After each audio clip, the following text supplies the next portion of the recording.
Awesome. Well, welcome to the early stage. We're here talking with Kevin Lee. Kevin, welcome. Thanks for coming. Thanks for having me.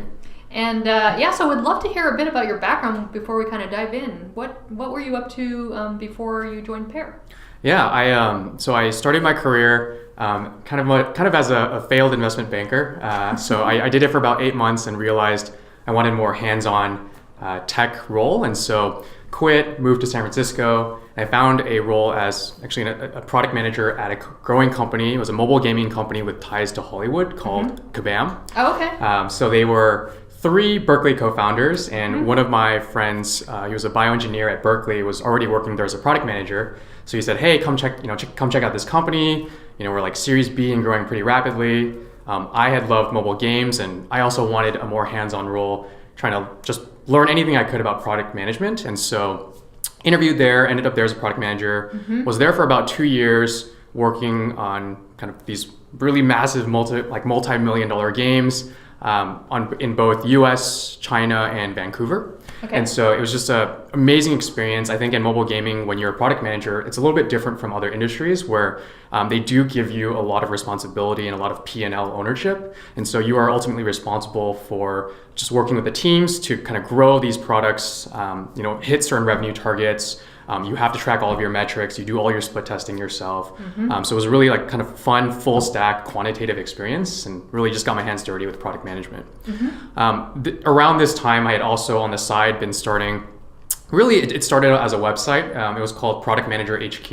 Okay. So at the time, because I was learning product myself, I really wanted to kind of share that knowledge with people who didn't know anything about product management. So you thought you could teach people while you were learning at the same time, basically. It wasn't teaching per se. I was actually writing very basic articles. It was stuff like, here are the types of questions that I got in my product manager interviews. And funnily enough, the reason I started this was because whenever you first join a new industry, a lot of your friends are always like, "Hey, Kevin, can we grab coffee? Can we also learn how you made that move?" Oh, yeah. And because I was trying to learn and be a good product manager, I didn't have time to spend doing these hour-long coffees throughout the day. So I would just write down the questions that people kept asking me, and I would turn those into these articles. Okay. And that's what turned into this first version of this website. Okay. And this is Product Manager HQ. Correct. And it's still up and running? Yes, it's still up and running. So if people want to learn product management skills, they can go there. Exactly. And it's also a product manager community. So if I think product management's a very lonely job, and it was just like there's generally one product manager for every 8 to 10 engineers, and so you don't know if you're doing things right. There aren't really any best practices. Your feedback loop is super slow until you launch a product. And so having a strong, tight-knit community was very important, I think, for any fledgling or first-time PM, or even an experienced PM for that matter. So I started that while I was at Kabam. 2 years later, so Kabam had a nice exit. I went to an education tech company called Alt School, and I was there as a product manager working on parents and community products. Okay. This was total opposite. It was entirely qualitative. So we had no data. There's probably 200 students in our schools. Everything was built kind of from 0 to 1. Okay. Versus at Kabam, it was 1 to 1,000. How do you scale revenue and optimize the products? And then after Alt School, Product Manager HQ was finally kind of at a nice, growing, steady revenue point where it made sense to incorporate the business. It was doing pretty well revenue-wise. I had one community manager working with me, and so I was working on PMHQ for a while. And basically, after a period of time, it started to kind of flatline. And personally, because I wasn't working as a product manager anymore, I was also getting a little bit uneasy about my passion for the business. Okay.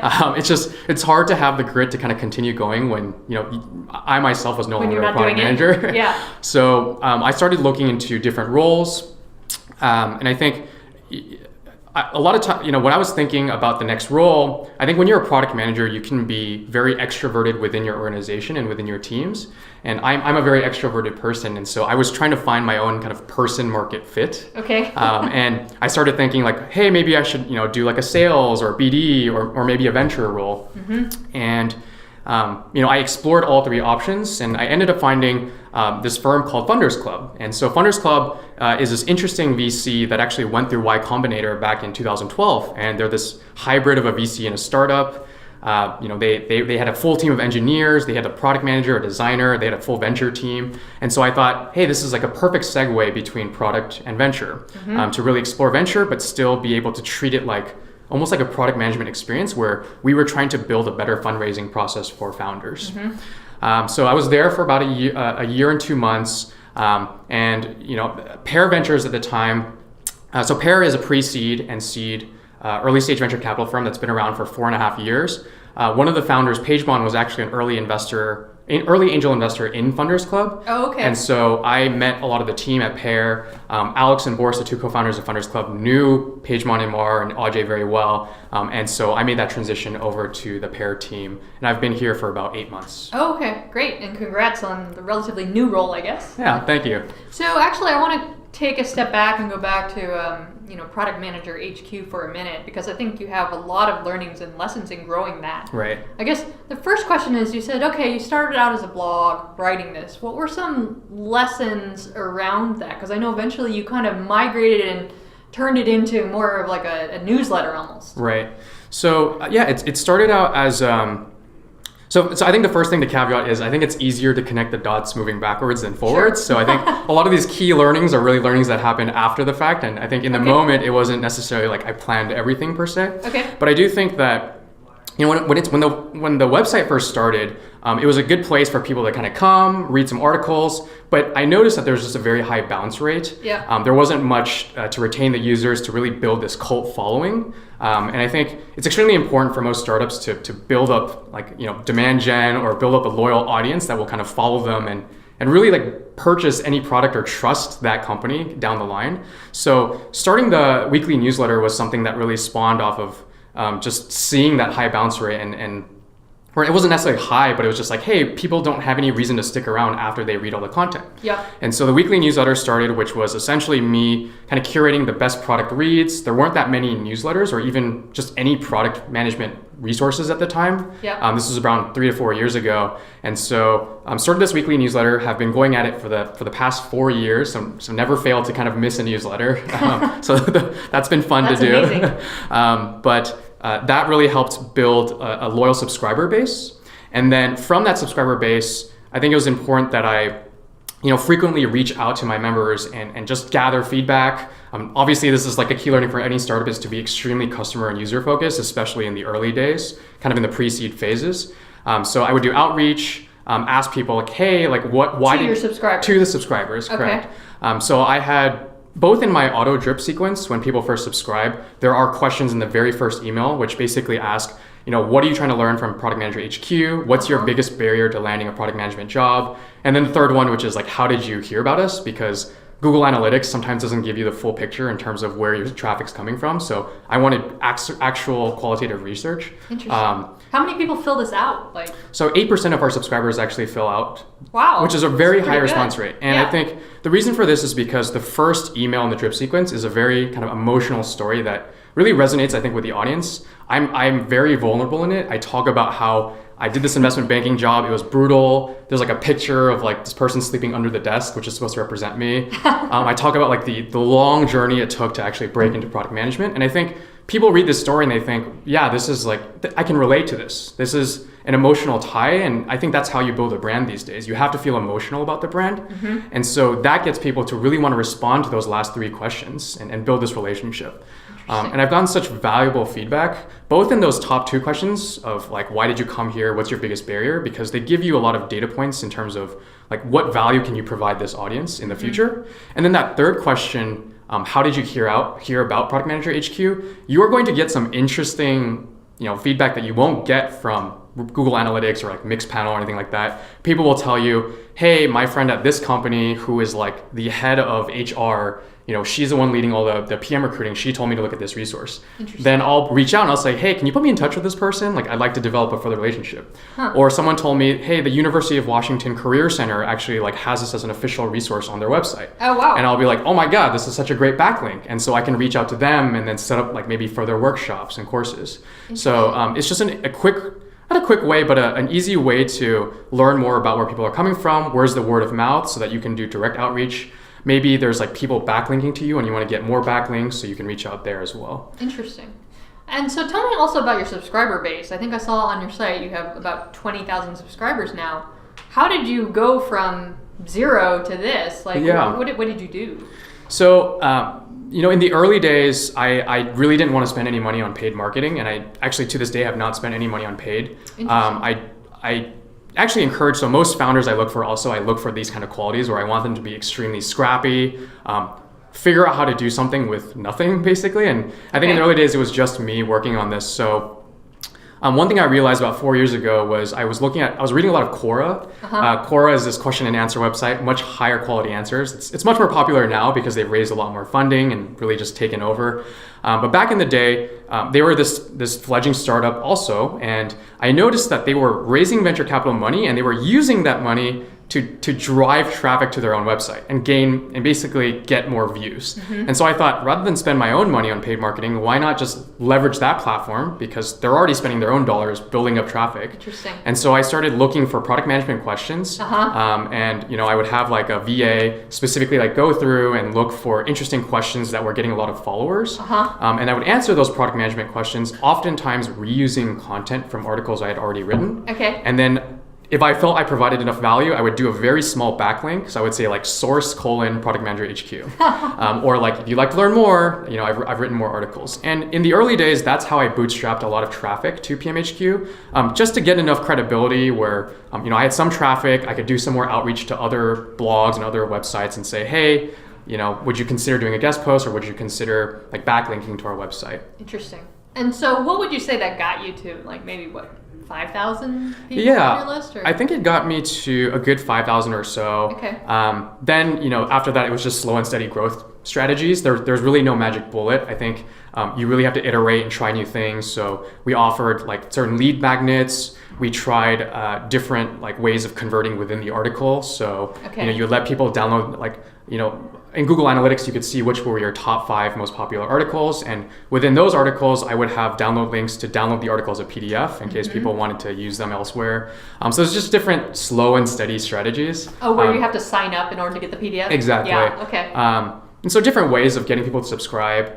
And I think also around that time was when I really started listening to subscribers, and they were saying, hey, we love the newsletter, we like the website, but there's nothing else for us to do. There's no way for us to talk to each other synchronously. And so at the time, there were also no live kind of product management communities. There were a few meetups that you could go to, but there weren't any like synchronous online product manager communities. And at that time, Slack had just kind of like pivoted, and they were doing this communication platform.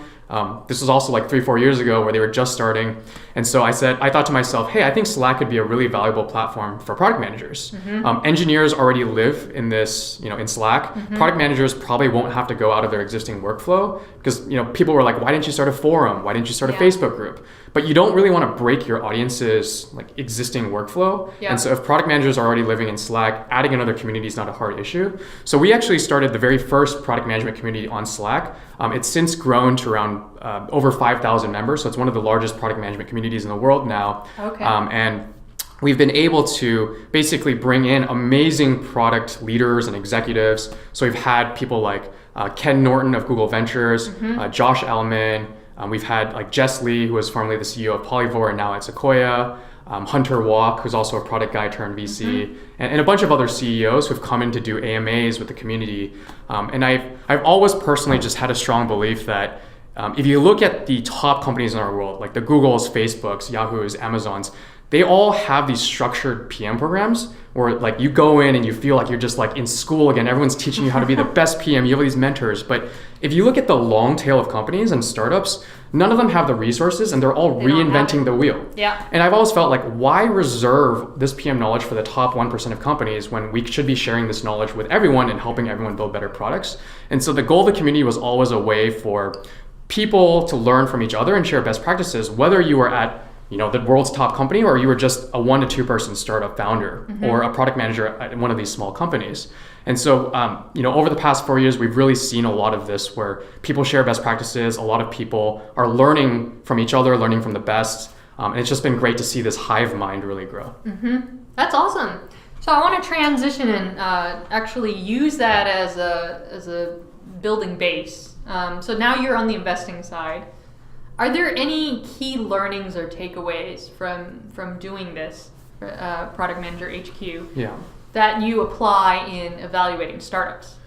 Yeah, I think so I think going back to maybe the early days of starting Product Manager HQ, the thing that always was important to me was, how can you be scrappy and grow unscalably to really get those first set of users, first set of customers, first traffic milestones. And so whenever I look at pre-seed founders, where it's, when we define pre-seed as very small, 1 to 2 exceptional and very scrappy founders who are just laser focused on building a product that customers love.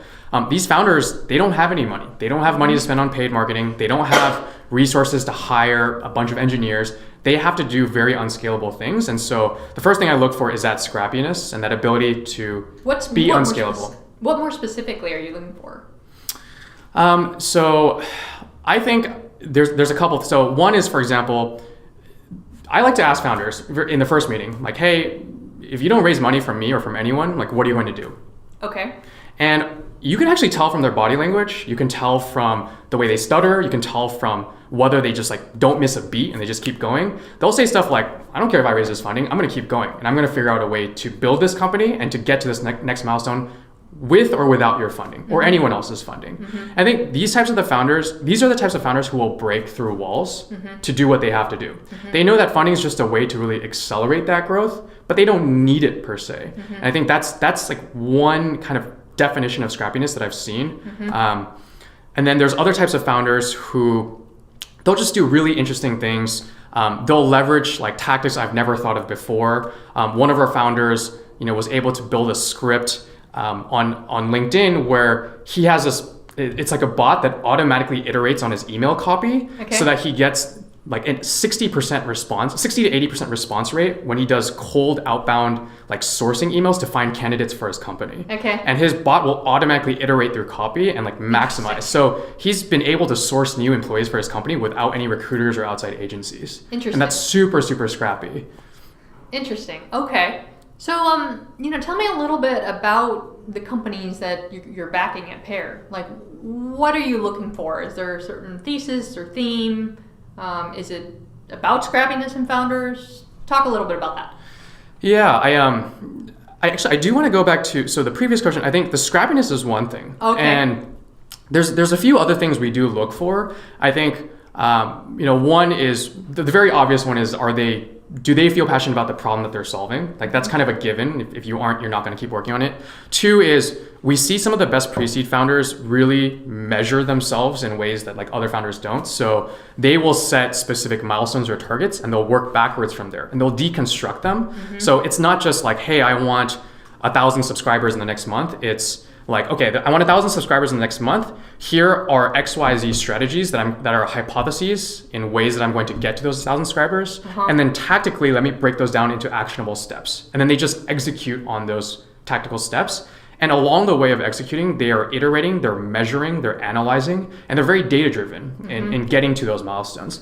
So, it's easy to get distracted in startups and to have a million things going on. And so prioritization is so key. And part of establishing those milestones and those tactical steps to get there are a way of prioritizing. And so we look to see if these founders have these operating plans where in their heads they already know here are the ways I'm prioritizing to get those goals. Here are the ways I'm going to measure and iterate and make sure I hit those goals. Is that something you want to see? When you sit down and talk with a founder? Yeah. You want to know, okay, if I'm getting to, let's say, X number of subscribers or customers or whatever, you want to know the detailed plan about that, or we don't want them to spend too much time doing something for our sake. Okay. We would hope that they've already thought about this and they want to do this because they know that's how they're going to get to those certain milestones. And oftentimes we actually have these operating plan templates that we've created for our pre-seed founders. Oh, interesting. And we'll measure them basically on a quarter. So at a quarterly basis, Q1, 2, 3, 4, what are the higher level milestones you want to reach? Tactically, what does that mean in terms of what are the actionable steps? What are the hires you might need to make to get there? And then we may have a month-to-month breakdown where they break those quarters down into months, into actionable steps. And we'll send these operating plan templates to a lot of the founders we work with, often for just their benefit so that they can think through these. But a lot of the best ones come to us with this already prepared. Interesting. Is there somewhere on your website or something where people can get these templates? Or? Templates are not available online, but if you email me at kevin@pear.vc, more than happy to share those with you. Okay. I actually just sent one to a founder yesterday who's not in the portfolio, just someone who's interested in kind of figuring this out herself. Great. So then tell me about, a portfolio founder or a company that really kind of exhibits what you're looking for. Yeah, we've done a lot of investments. So Pear is a pre-seed and seed stage firm, which means we can't be thesis driven at the pre-seed. Okay. We oftentimes have to just follow the founders and really listen to what they're excited about, what they're passionate about at the time. Mm-hmm. So in the past few months, we've done investments across such a broad range, whether that's like real estate, e-commerce, we've done security. Mm-hmm. One of the more recent investments that we did was in a company called Mira. So Mira is a beauty skincare company that is starting email first. Okay. And so what we loved about this company, so first of all, the founder, Claudia, she was someone who has actually been a part of our Pear network and our Pear family for a very long time. Okay. I think straight out of Stanford, she actually was the very first associate on the investment team at Pear Ventures. Oh, she was at Pear. She was at Pear, actually. And she worked with Pear for a while. Then she ended up becoming the CEO for one of our companies. And it was a consumer company where she really learned the ropes of being a CEO for a consumer business. And then after that, she moved down to LA and she started this company, Mira. And she's always been passionate about skincare and really just making sure that people understood like what are the best skincare products, because there's a lot of snake oil in the industry. It's such a saturated market. You never really know if like skincare has the proper ingredients that are really actually good for your skin. It's kind of like the vitamin industry a little bit. And so Claudia started with a simple newsletter where it's called, you go to askmira.com, you can sign up, and she would just give skincare, beauty tips. She would list like the best products that she herself sourced. She did a bunch of research on. She would do deep dives. She would do interviews with other industry executives in the skincare industry. And she was just so scrappy in the way she built this email list where, she started out with 0 and now she's at 40,000 subscribers in under a year. Wow. Just on this newsletter. Just on this newsletter. Okay. And it's funny because we've known her for such a long time, and I think that's a big part of the Pear DNA is we oftentimes don't invest in founders until maybe like a year or two after we've known them. Okay. And sometimes it's because these people don't even know they want to be founders when we first meet with them. Mm-hmm. And then later they decide they want to be a founder, and because we were there supporting them, being a mentor to them, having them as part of our community, they oftentimes will want to work with us as soon as they start their company. Mm-hmm. So Claudia's a prime example of this. She came to us, she was like, hey, I've like built this email newsletter. I think when she met with us, she was only at like 20,000 subscribers. Okay. It was only a few months ago. And she was a solo founder doing everything herself. She was doing all the branding. Like she maybe had like a contractor to help with some website stuff. She was doing all of the writing, so writing all the copy herself in her own kind of like personalized style. Okay. And a lot of people would think like, oh, isn't there like Glossier? Like it's such a competitive, saturated market. But I think what a lot of people forget is that Glossier, despite how big of a company and venture-backed company they are today, they started out as a blog. They were called Into the Gloss, and it was just like a simple website blog. And I think they even had a newsletter themselves where they were just sending out like beauty tips. And after they built this huge loyal following, then they started to do like affiliate products and then eventually their own first party e-commerce like beauty products, which are super well known today. And so we think Claudia has the DNA of a founder who's just so scrappy, is able to iterate super fast. She has goals that she sets, she breaks them down. She has like the personality that really resonates with her audience, and she's built a cult audience that is going to trust her brand for years to come. So follow-up question for you then, do you really think that it's important to build an audience first? And also with regard to getting an investment from Pear, I mean, are most of your founders people you've known for a long time? Like, is it possible to get an investment, I guess, if we just meet today? Yeah, I think it's definitely possible. And what I would say is, when we try to build conviction around a founder who we've just met, for example, it does take us some time of just meeting with the founder, maybe like over and over again. We try to, obviously we're very respectful of founder time, but the reason we need to do that is because we spend a lot of time with our founders post-investment, more so than most VCs. I know that Hustle Fund spends like a lot of time with your founders. We really love that. At Pear, we do something very similar where on a weekly basis, we will block off a whole, usually 1 to 2 full days, where we will sit down with our portfolio companies and go through all operational activities and basically act as a second or third co-founder. So any operational roadblocks, we'll figure out how to unblock them, whether it's like product, hiring, sales, customer intros, working on like a financial model. We've done all of that. We've even spent like a year and a half working with some companies, just turning them around. So we've had companies that are literally about to die, and we've worked with them week on week and turned them around and gotten them their next round of financing, and they're well on their way. Interesting. So because we spend this much time, and people say, well, do you only do this with your best companies? No, we do this equally with all of our companies. Whether you're doing well or badly, it doesn't matter to us. We spend an equal amount of time, and because of that, and we're spending all this time with you, we need to be able to build that conviction and make sure there is a good fit on both ends, right? You need to love working with us. We want to work with you. So if you have just approached us, without like a warm intro, and maybe you're just meeting us, we will get to know you. We'll get to know your co-founder. We will meet with your team if necessary. So, for example, we were looking at a company in Latin America. We actually flew down there, met with the entire team. Oh, wow. Did like a full day of just getting to know their engineers, watching the culture, watched how they worked. Just for one full day. And that helps us understand like, hey, is this the team we want to back? Got it. So actually, tell me a little bit about that, like in terms of geography. It sounds like you'll invest in companies in a lot of places, anywhere. Are there particular verticals that you gravitate towards? So I would say in terms of geography, historically we have invested both across the US and outside. I would say recently we've started to kind of double down a little bit more locally. Okay. So we do emphasize Bay Area for sure. We will do across the US sometimes, but it's just because we do spend so much time with the founders, and we've also, just from our learnings from like Fund 1, we can have the most impact when we do face-to-face meetings on like a regular basis. And so we always strive to provide the most value for our portfolio companies. And so we want to be able to help them. And usually that comes with them being local. Now, like the Latin America investment, that's because we also had gotten to know the founder over a very long period of time. So we were willing to make exceptions when we know these founders for long periods of time. Okay. In terms of kind of the industry focus, again, we're pretty generalist, and we've invested anywhere from like consumer, software, enterprise. We've done SaaS, consumer subscription. Okay. We've done a little bit of hardware, some life science, biotech. So we are also like generalists, like most early stage funds. Okay. So we don't necessarily hone in on one particular vertical. Okay, but you will do a little bit of hardware and e-commerce, and yeah. Do you do gaming? Or We don't do gaming. pure consumer, like consumer apps? We have done pure consumer. Okay. We've also learned a lot about pure consumer and what it takes. So we definitely have a lot of learnings there. Okay. One of our firm's co-founders, Mara Hershenson, was actually, she was a PhD in electrical engineering at Stanford, and she was also a visiting professor there for about 8 years. So she loves, hardware. Obviously, that's her DNA. And, she started 3 companies. One of them was a semiconductor company. So she likes that space a lot. Okay. Got it. And then, so let's say that you meet with a founder. Like, how do you get conviction? Like, how do you know, all right, we're going to pull the trigger? Yeah, I think, it really, like, if you sum up a lot of, everything I just mentioned, whether that's with, watching the founder be extremely scrappy, iterate super quickly, measure things, be extremely like customer and user focused.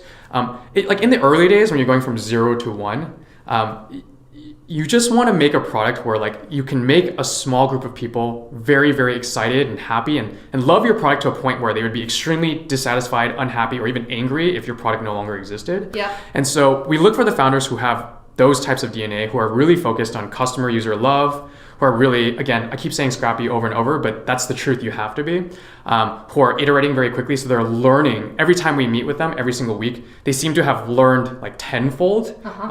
And we know that at that compounded rate, they're just going to exceed all expectations.